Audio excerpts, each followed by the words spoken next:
Trust Factor with Rob Greenlee focuses on all aspects to building human trust in online communications. Only on 100 TV. 10 factors of emotional intelligence to build trust and how to verify information in our world today. Hi, I'm Rob Greenlee here again in episode 3 of Trust Factor. Thank you for joining me. The trust factor in your life is essential, and the lack of it or abundance of it has profound impact on the quality of your life. So thank you for joining me here each week. If you're a returning viewer, I appreciate that a lot. If you're new, thank you for joining me today and watching Trust Factor or listening to it. And hopefully I can bring a more positive human experience to your life and other people's life through this podcast. Also wanted to announce here too, I'm excited that this show is now an audio podcast. So we are now available on the Spreaker platform. They're slowly rolling out up there. My first episode has been published up there, and the second one will be soon published up there. And then obviously this one will be posted eventually too on. And so you'll be able to get it in Apple Podcasts actually right now and a few other places too. So definitely follow me over there. And also you can subscribe on YouTube to this podcast. And I definitely appreciate you being here. And I'm excited to join you again and bring you another kind of episode exploring the world of trust and its impact on all of our lives. And so here we go. The 10 factors of emotional intelligence. And this is an interesting aspect or a little bit of a spin on the concept of trust building and your ability to adapt to the world around you to build other people's confidence in you based on some characteristics that I'm going to talk about. And it refers to your ability to recognize and understand and manage your own emotions, as well as manage and fit in with other people's emotions without creating any kind of disruption in their perception of you around whether or not they can trust you. So it really involves building a crucial trust in effective communication, and how you communicate with others is really critical here in your personal and professional relationships. So let's dive into this a little bit deeper. Here are the top 10 elements of emotional intelligence as a factor of trust building. So let's just dive into it and dig into it. So self-awareness is a big part of this in recognizing and understanding your emotions, thoughts, and behaviors. So really you need to get in touch with who you are and as best as you can understand how you communicate and how people perceive you as much as you can, and have an understanding of your own emotions and thoughts and behaviors out there in the world. And also the other part of this is self-regulation. So as you communicate into the world and as you think for yourself about your place in the world and your contributions to others around you in the world, you need to really focus on trying to develop some level of control of your emotions, your thoughts, and your behaviors as well. And that gets back to the self-awareness part. So if you understand how you react to different situations, you can create a better experience for yourself and for your others, especially in stressful situations where you get into maybe conflict, or you're nervous, or you're frustrated, or you're emotionally charged. This is when trust can be lost. So if you lose control or you lose your ability to stay focused on what's important, I think that's a critical piece to this. So what is your motivation to achieve personal and professional goals? I think that is a big part of this as well. And the ability to persist in the face of setbacks. So if you can have an idea of what those potential setbacks are, then that'll help you better manage your ability to motivate others and to motivate yourself to achieve your personal and professional goals. So being able to persist, I think, and stay focused through challenging times, the challenging world that we live in, is so critical to being able to succeed. And also a huge factor here is empathy for others. And I think these are all flow into your emotional intelligence and your intelligence of what's happening around you in the world, is to have empathy for others and the ability to understand and relate to the emotions and perceptions and perspectives of others as best as you can. Some of us really struggle with this, and I totally get it. This is not easy stuff to try and work through this thing. And it does maybe you don't inherently have this ability to have empathy for others. And I do think that there are folks out there that struggle with this, or maybe even don't even think about it as something that they need to be concerned about how they come across to others, because maybe they're so focused on what they are thinking and what they are pushing on others that they don't really see the forest through the trees on this issue. But having empathy for others is key to, I think, our civilization's survival here.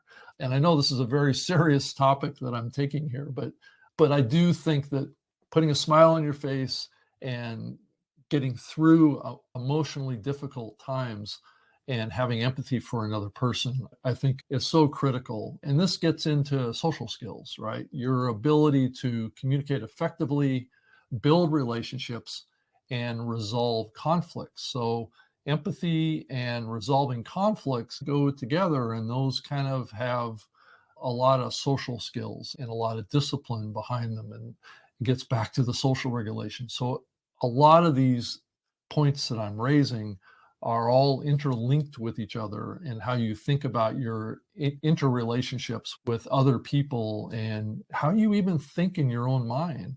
And the other huge element here is what I call active listening. And active listening is listening intently to what other people say. And I think all of us struggle with this because of the conflicts that are in our world around information. We're getting bombarded with information coming at us from all angles, whether it be our smartphones, the world around us, noise, people trying to talk to us, people trying to communicate with us. And that is a skill, the listening side, and being able to focus on that listening is important. It's something that I need to work on. It's something that I think all of us can obviously do a better job of listening intently and understanding what others are saying, and having that information be fed into us from what others are saying to create more of a conversation, more of an interconnection with another person. And it actually will surprise you. It'll create a much deeper comprehension of what another person is saying, and maybe a topic. Maybe you hadn't thought of that particular twist on that topic. And it may be something that opens the door to greater understanding about whatever topic that you're talking about, or whatever information that's trying to be communicated to you. It's also about having an open mind. And that communicates to other people too, of being able to receive information from other people. And I think this is really a skill that we all need to work on. And I think it will solve a lot of the problems that we have that I'm going to talk about a little bit later in the episode around our information and where we're getting that information from. And is it reliable? And also some emotional resilience as well. Is your ability to recover from emotional setbacks and adapting to change in your environment also is a huge skill, and maintaining through all that a positive outlook. It may seem like this is like emotional or thought gymnastics in your life. And while that may be true, I think a lot of these things, if you think about it, they will develop into skills that you can just act on. It's almost like being an athlete, right? So you probably need to think about some of these things from almost like how, let's say, a basketball player or a football player plays, where he has to practice and he has to think about these processes. And what you're doing is you're developing new skills.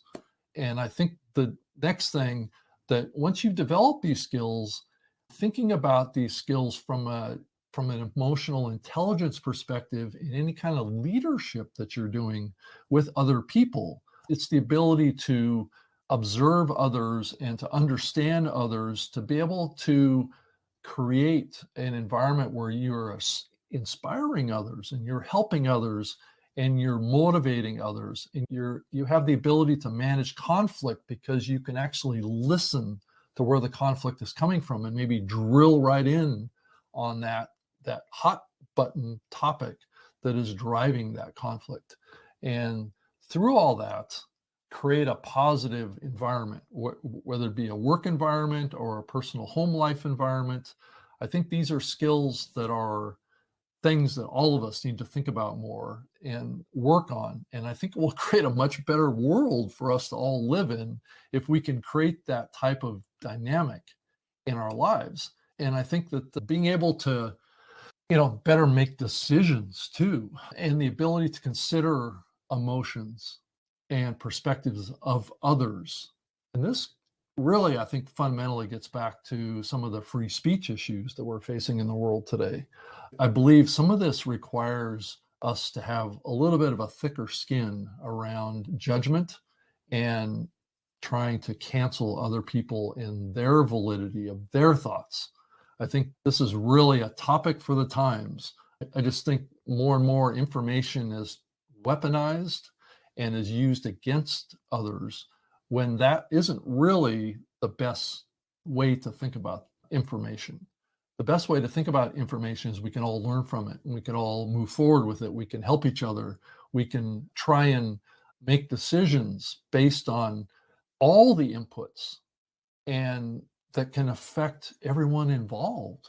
And this will go so far to helping so many people resolve their conflicts that they have in their lives here. So in summary, the emotional intelligence is a critical piece to building trust and effective communication with others by recognizing and managing our own emotions and our own understanding of the emotions of others. I think this is such a critical concept, and being able to communicate effectively once you've had that understanding of the emotions of others and being able to filter that. And I'll get back to what I just said just a few minutes ago, is that this is a skill that may be very difficult to do now because there's a lot of people that are very entrenched in their beliefs and their thoughts and that they're right and nobody else has any kind of an opinion that is valid. And that is not the way for us to conduct ourselves or to conduct our society, to have a free and open society that will work for the betterment of many. And that's, I think, what we want to build is solid relationships with people, not people that we want to go to war with. And that's the world that we live in right now.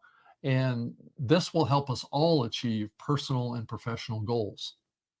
So I know I really beat that one down a lot. And so I wanted to kind of transition over to another topic, which is also very timely as well. And I think these two topic flows of emotional intelligence and also our ability to verify and trust the information in our world today. Can we trust our information in our world today? Is one of the biggest questions that pops up in my mind. Trust is the number one thing in my mind that is impacting the world right now. And how can any of us trust any information that we have?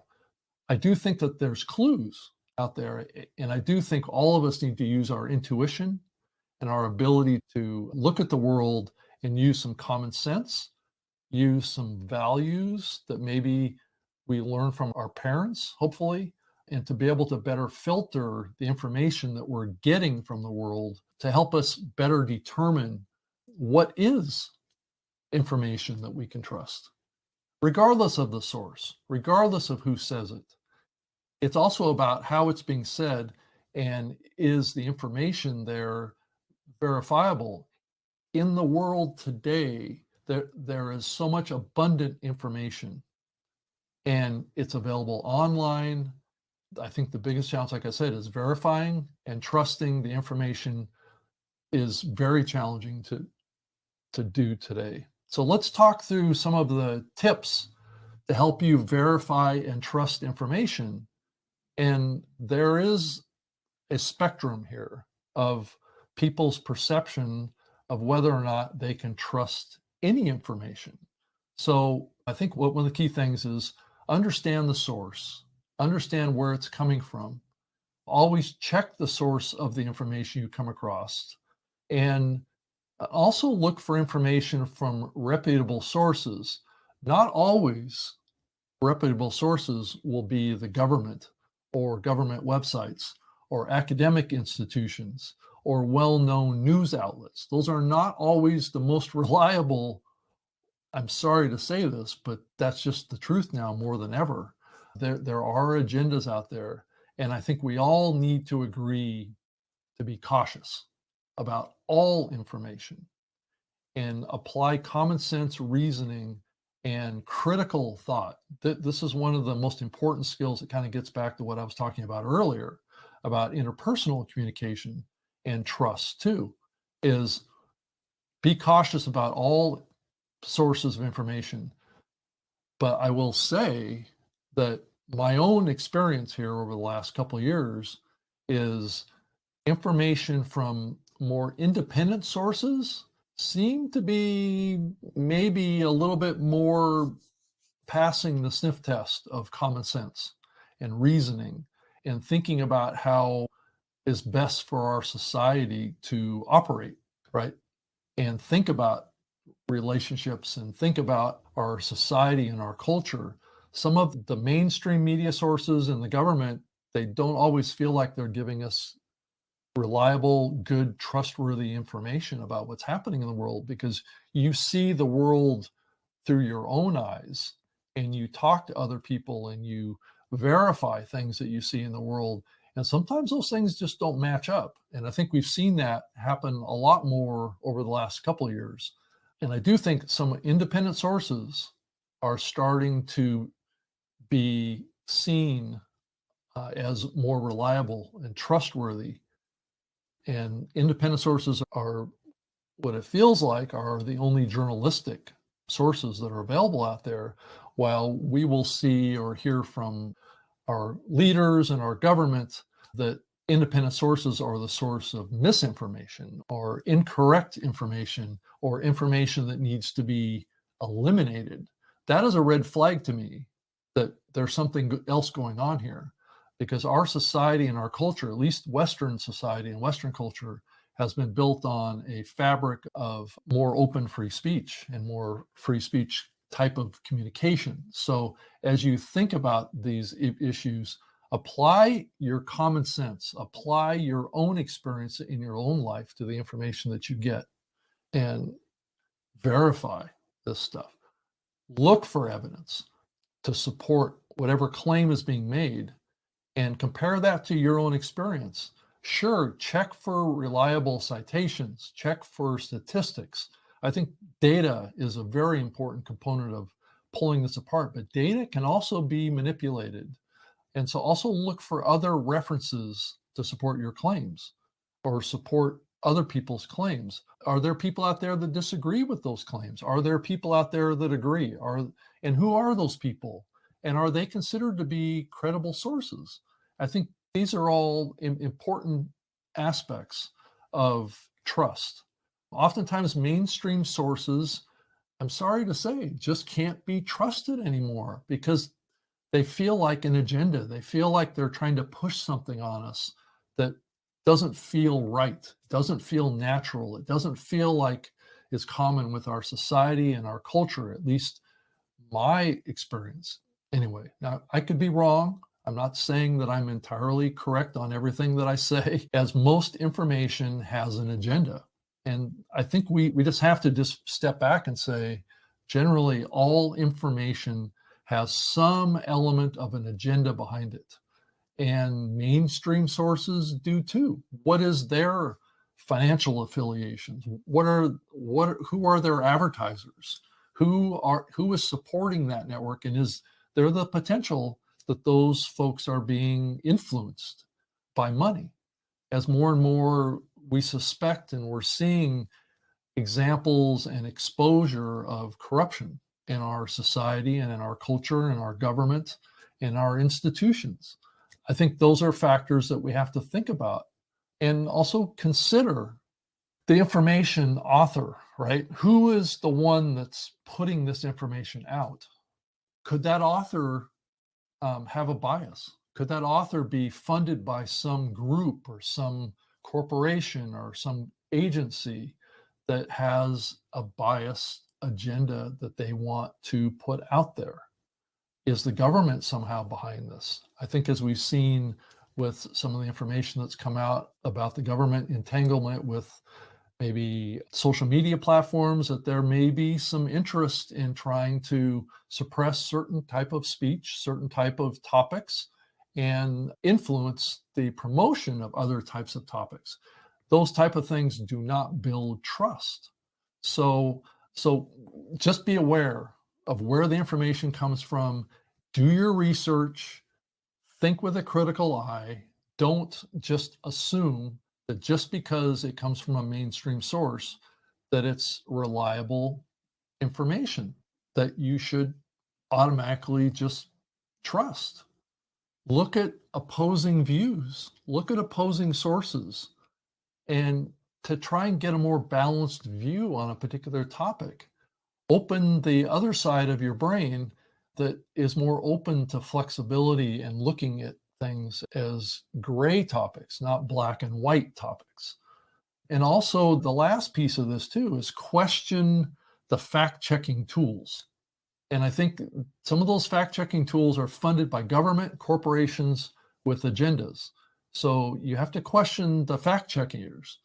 That's the other part of trusting what you hear. So verify trusted information and just be skeptical. Use your critical thinking and obviously look for as reliable sources as you can. So that's the main segment of the show today, but I wanted to get into some comments and some show feedback from episode 2 before we wrap this episode up. So a couple of comments that were in the threads on a variety of different like YouTube and other platforms.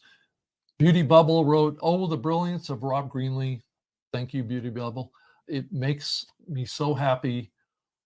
All of this with Coach Jenny, and has really created quite a liftoff week for the 100 TV network this past week. And Claudia Santiago also wrote, "Thanks, Rob, for your insights. So good." And so thank you for all the feedback. I definitely want to hear from you. I'm on Twitter, obviously on YouTube, so you can give me feedback on these topics and what your thoughts are on them. I definitely want to hear from you about your topics on trusted information. Where are you getting that trusted information? I would love to hear from you. You can post those on Twitter at Rob Greenlee. You can also do them on LinkedIn at Rob Greenlee as well, but do it in YouTube or do it in any podcast listening platform too, so you can get this show on those platforms as well. So thank you so much for listening today. I definitely appreciate you being here. I'm doing episodes every week of this show, and I'm going to increasingly build this show out as a audio podcast as well. So please join me. If you can't see the video or you prefer to listen to this podcast as an audio file, I definitely want to encourage you to actually do that and be connected with me. I want to be here for you. I want to be that helpful person that gives you some ideas on how to think about your life and the information that flows to you and from you to others. Can you help others feel trustworthy? Can you help others trust you? And I think at the end of the day, that's the key point here, is you want to have people trust you. And that's critical to all of our success as a society and as a world. So thank you for joining me on episode 3 of this series. I'll be back the following week with episode 4.